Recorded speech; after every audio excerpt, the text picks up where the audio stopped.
Hello there, and welcome back to the Cozy Club, my friends. I am here with another Pokemon Unite video, and guys, just like we did with the DSA Fast Pass, we've got ourselves the P.U.T.S, the Pokemon Unite talk show. I'm gonna have some special guests on here, and we're starting with just an incredible, hilarious, I'm gonna call you Cowboy. I'm from Texas, so I like that. Spragels. Spragels, introduce yourself, buddy. Hey, everybody. My name's Jake. I call myself a content cowboy. That started as a joke, and now it's my reality. I'm making a lot of Pokemon Unite content here on YouTube. You can find me at Spragels. And what else? I think that's it. That's all you need to know about me. I'm really great. Yeah, I'm amazing. Yes. I end up being pretty incredible. I don't know. Well, yeah, so Spragels, great Unite content. If you guys want more of that, he has a guide for pretty much everything out there. So, awesome, man. Well, we did the other 3 subjects on Spragels' channel. We did underrated Pokemon, we did Drednaw or Zapdos, and then finally, we did a draft pick'em, which was this sheet here. I'll actually show it.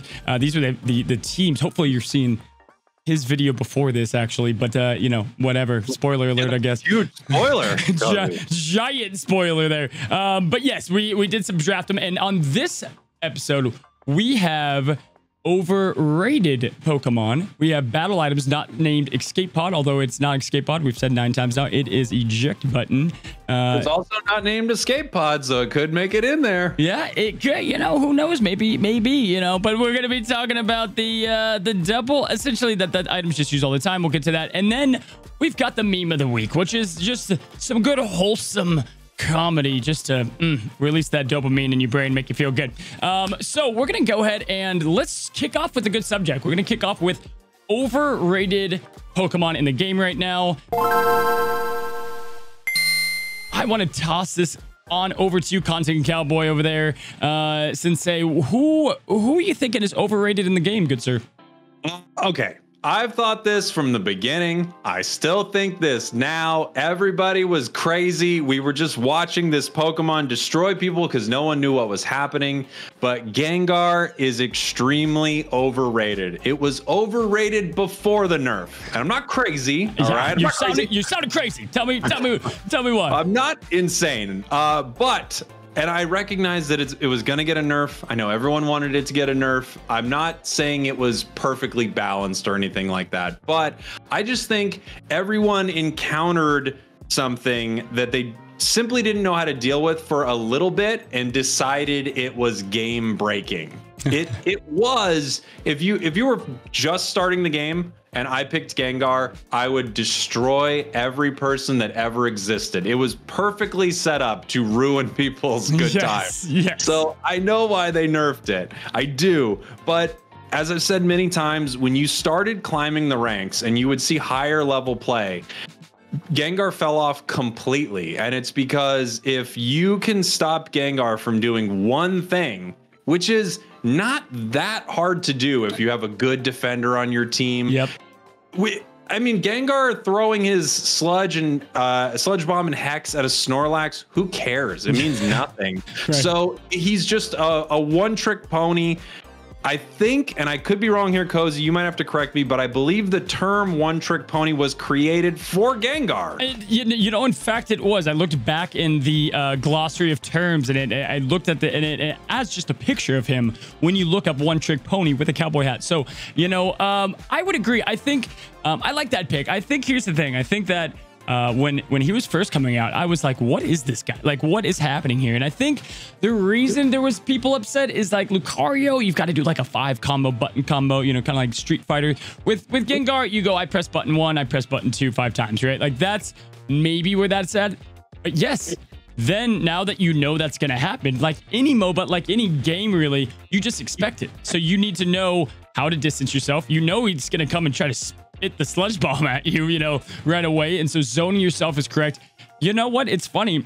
I honestly, in the last 30 games probably of just Masters Play, getting up to it, all the things, I think that I see Gengar maybe once or twice, maybe not even one, maybe once. How about yourself? Yeah. It's completely fallen off, and I know that the nerf has made it much more difficult to play Gengar, but yeah, it was It was never the dude. It was just the dude because we didn't know what was happening. Have you ever played Overwatch? Yeah. Oh man, big time. I was Grandmaster. Love the game.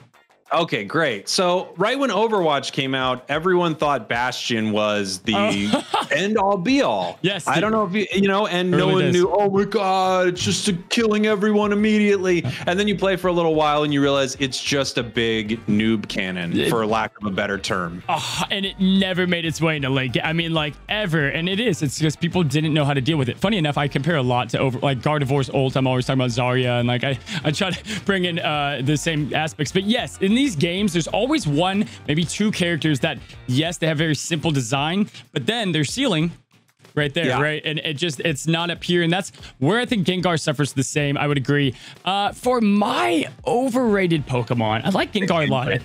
I think Gengar is going to be definitely one that a lot will agree with, but Gardevoir, the newest Pokemon, who looks like Bo Peep here in this costume.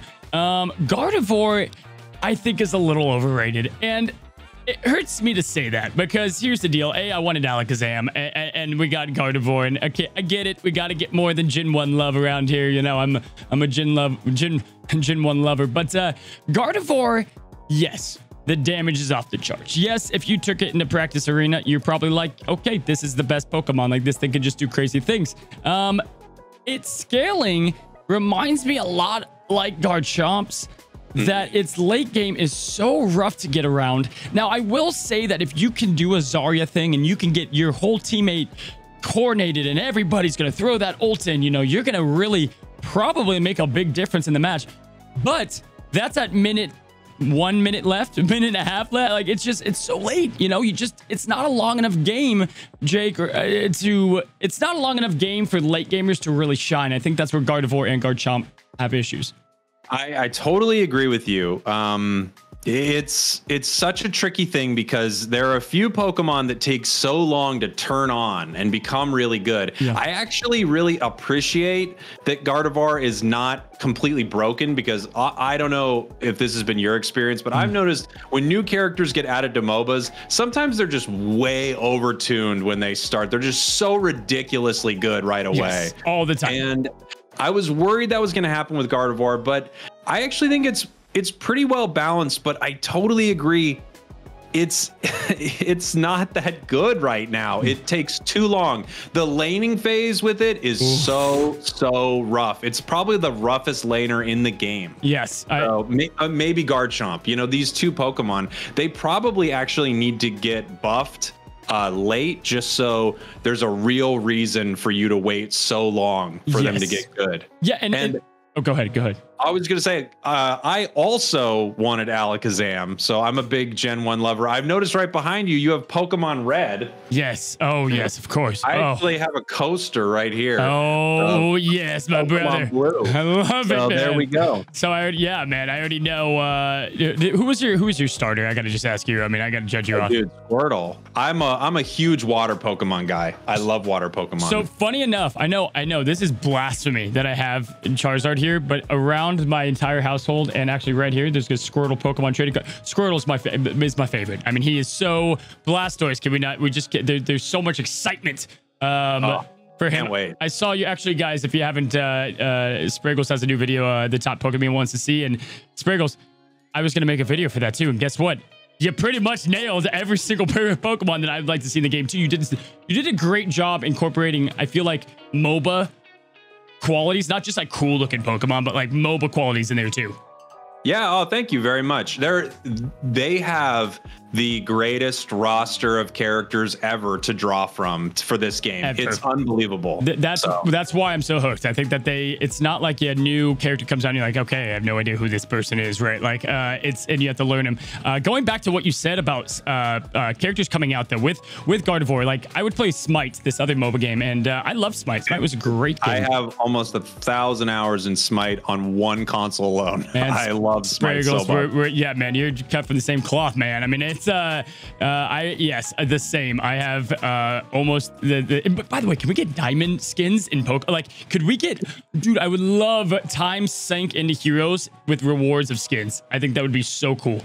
Everyone wants that, and they should do it. They should do it with a shiny version of the Pokemon. I mean, it's built into the game. Could you imagine finally getting your shiny version of your main character? That would be so sick. It adds so much incentive to playing more and more. That's why Smite has such a great incentive. It's like, and then you would see the other team with like a Diamond Soul or whatever, and then you're just like, oh, well, okay, like this guy's gonna probably rock us, right? But yeah, so with Smite though, when they came out with the heroes, 9 times out of 10, the gods were just overpowered. Like they would come out and they would always get tuned the next patch, and it was because they wanted people to have hype around the new character. Same with Gardevoir. I felt the same. I'm low-key kind of hoping Blastoise comes out. Like, you know, I know he in the beta he was, you know, he might get to, I hope he comes out like guns ablaze, and I hope that Blastoise is good, man. I'll use him no matter what. I think the only way, I'm actually a little worried about Blastoise. It's the Pokemon I'm most excited for, but the defender lineup is so legit right now. Yep.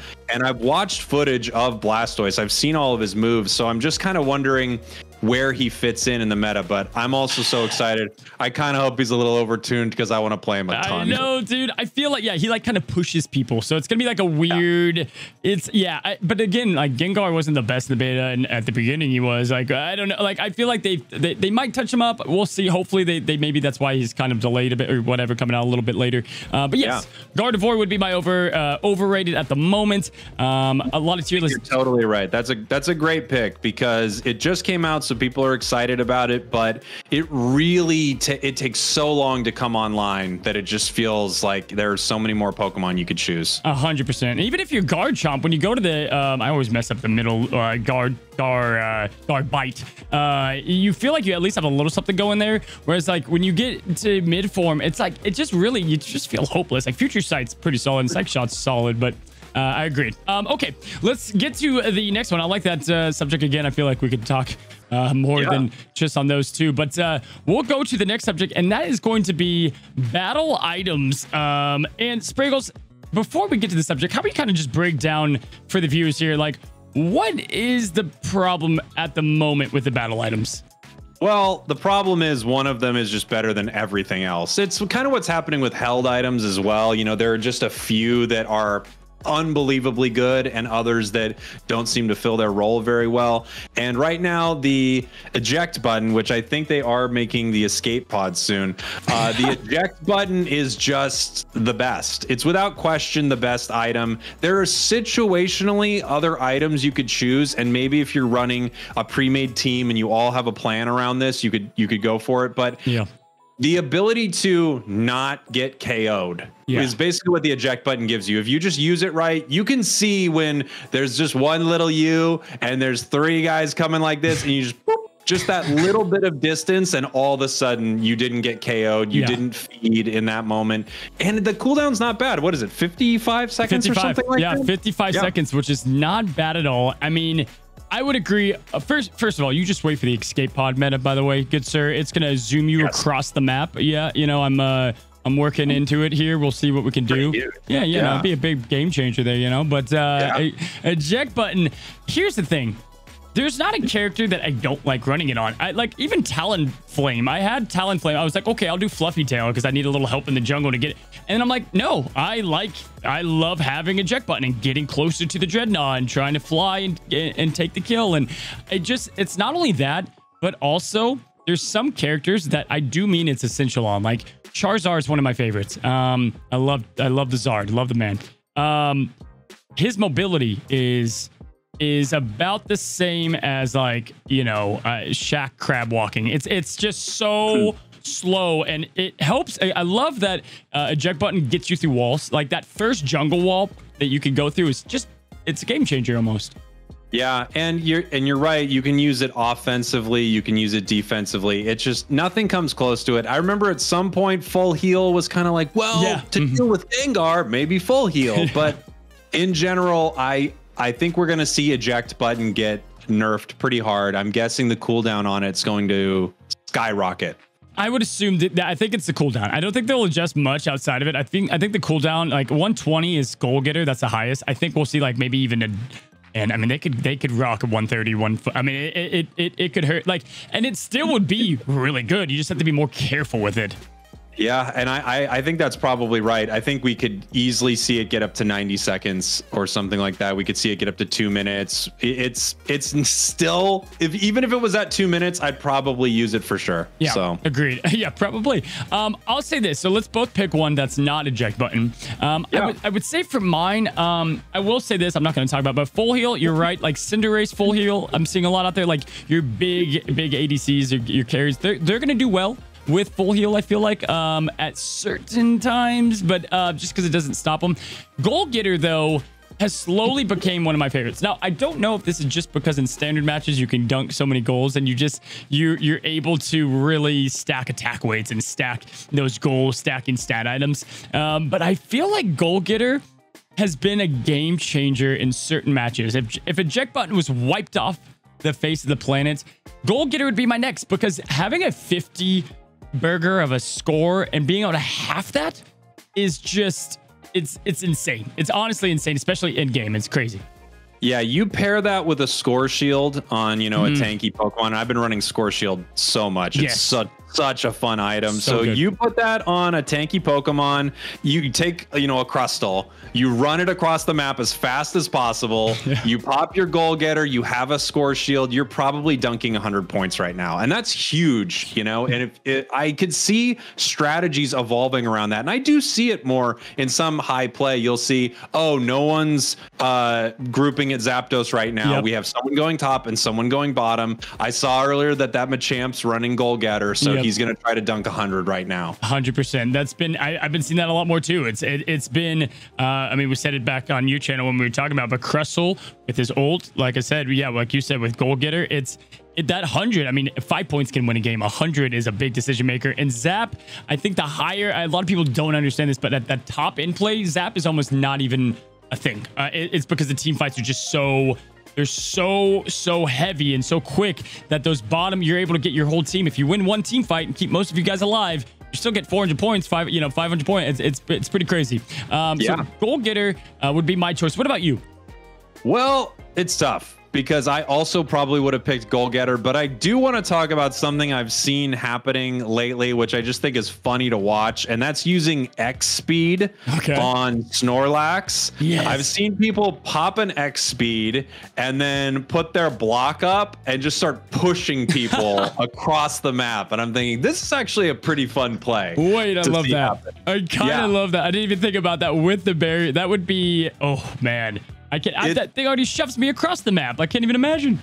I know. It's really fun to watch. And the time it happened to me, I thought, oh, actually, that was pretty dope. I mean, I often have to give it up when somebody does some cool play on the enemy team, and I thought that was really great, and that really screwed us over. So nice job, Snorlax. Don't you love when like you die and you're like, I'm not even mad. In fact, I'm impressed. Like, yeah, most of the time I have to go, oh, that was my mistake. I was getting too cocky here, and then every once in a while I go, no, you seriously, hats off to you, because you wrapped me up. I had no clue what to do there. 100%. Yeah, people get so angry at this game. I feel like in MOBAs, people are just faultless. Like, like that could not have been my decision that I did. And it's like, you got to give it up to some of these just great plays. Yeah, XSpeed I think XSpeed I tried a lot at launch. I was really hoping that it would be like I was thinking like maybe Charizard. That would be, I prefer that on him rather than Eject Button. Yeah, I agree. It's fun. I wish its cooldown was maybe 45 seconds. It's 50 seconds. I wish it should be lower. To compete with Eject Button and its utility, I mean, it still doesn't compete even if it's a little lower, but it would be nice if these other items, maybe instead of nerfing Eject Button, maybe they buff some of these other items a little bit and we start to see what happens because of it. Because you use something like X Speed and X Attack, and before you know it, it's over. Yes. It's just so quick. It's so fast. You have just moments to utilize it. Whereas, again, you can hang on to these other ones. Slow smoke, like there are uses for the other ones a little bit, but I mean, like I was doing Charizard, I would slow smoke Charizard ult, and that was like just comical. Like there's some really fun things to do with it. But Ninetales exist and other CC characters that kind of just do the slow smoke for you if you're in your team fights like you should be. Okay, yeah, I like those two. And then Fluffy Tail. Just question, do you run Fluffy Tail on anyone? I've tried it just like you. I was trying it on Talonflame. I've tried it on a couple people, and I totally get it. Yeah. But I don't know. Yes, you'll take down Drednaw, Zapdos faster. Yes, you'll deal with some jungle Pokemon a little bit quicker. But at the same time, all you have to do is really be conscious of winning the fights instead. I don't think you get that much mileage out of sneaking things, although it does happen. Yeah, I would agree. I think Fluffy Tail, if you're on a 5-stack and you guys keep losing Dread or Zap, if it just keeps happening, have one person run it, and that's not gonna be the worst idea in the world. I saw someone with like 3 of them, and I'm like, what in the actual heck is happening on this team?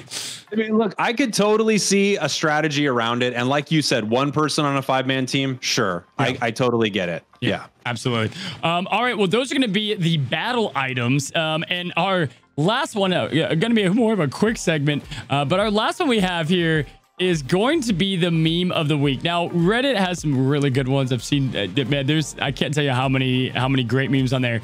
This one I thought was absolutely perfect. I'm going to play it here for us. Let me cue it up here in just a moment. So we've all been here, right? You got their teammates. You got their random teammates here. You've got the try-hard, crazy, amazing Pokemon. They're all teamed together. And then Spraggles, you have our teammates, and this is what they're looking like here. You've got the sleepy Charmander, you've got the Pikachu top lane, kind of just, you know, sightseeing, maybe checking out what's at the top of the map. I mean, I don't know about you. Is that your experience too, good sir? Yeah, I mean, this is what it always feels like, right? And of course, I try to take as much personal responsibility with my losses as possible, but every once in a while you have to go, where is that Greninja going?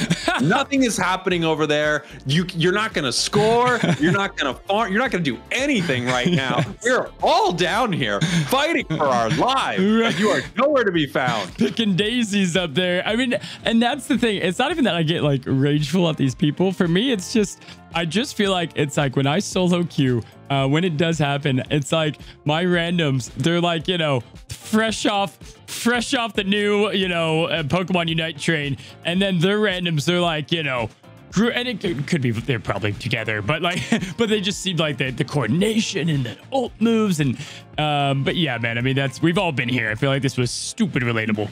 Yeah. I think the worst feeling is when, well, let's face it. Yeah, sometimes your teammates are doing some nonsense. The worst feeling is when you are in a mirror matchup and you are losing that mirror matchup, and you could easily point to your team. So I'm in bottom lane with Lucario. I've got an enemy who's bottom lane with Lucario. Their jungler's been down 3 times. Our jungler is still kind of roaming around. I don't know what they're doing. And now I'm losing, and I'm going, no, it's not that I'm a bad Lucario and he's a good Lucario. It's that you're not helping me.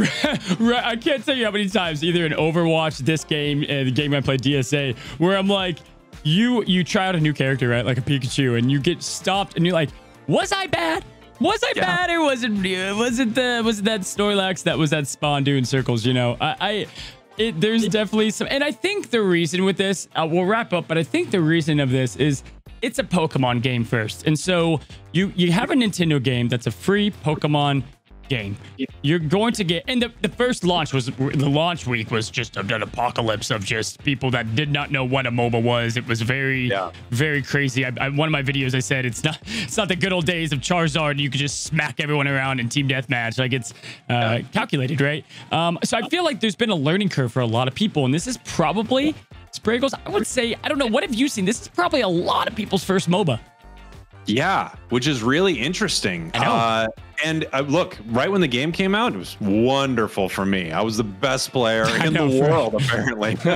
But, you know, of course, as everyone starts to learn it, they start to figure MOBAs out. But you're right. More than other games, I've seen plays in this that are so unbelievably questionable that you have to assume they've never played before. No. Which is actually, I get it. I love that there's a big audience for this. And I love that a lot of people who wouldn't normally check out a MOBA are getting to play this game. I don't know what is going to happen, Cozy, when this launches on phones. Oh, I was thinking the same thing. Like the player base is going to skyrocket because everybody has it right in front of them. the UI, good luck. I mean, it's going to just be a little tough to, I feel like, but it's going to play. You know what? I do think skill shots are going to be way easier on a phone. Yes, I was thinking that you're too. You're going to be able to hit with, like, people will play Cramorant better on a phone than they'll play it on console. Yes. You know, same thing with like people like Gardevoir and stuff. It's just going to be so easy to nail those with using your fingers. 100%. I think, you know what, if we do one of these again, the Pokemon Unite shows, we have you on here, we need to do phone to console and just kind of like look at those comparisons, because I think there's going to be big advantages and then also some disadvantages. And I want to see how it just kind of, and how much cross-console, cross-platform there's going to be. It's kind of interesting. It'll be interesting. It really will. Yeah. All right, man. Well, that was going to be our first The P.U.T.S, guys. Let me know down in the comments below if you enjoyed the first Pokemon Unite talk show. This is the first one, Cozy. I'm the inaugural guest. You are the... I don't even think I said that word right. You're the inaugural. That's just, it's a funny word. You are. We've got about 5 people scheduled, ready to go. And I'm like, you know what? We got to start with the Content Cowboy. So nice. So nice. Thank you for having me. Yeah, of course, man. And guys, again, go check them out. I'll put them, pin them down in the comments below. If you like comedy and you like Pokemon and you just like a good dude, go check him out. He's a great guy. Thank you for coming on, man. I appreciate it. Thanks for having me. All right, guys. Until next time, stay cozy. Ooh.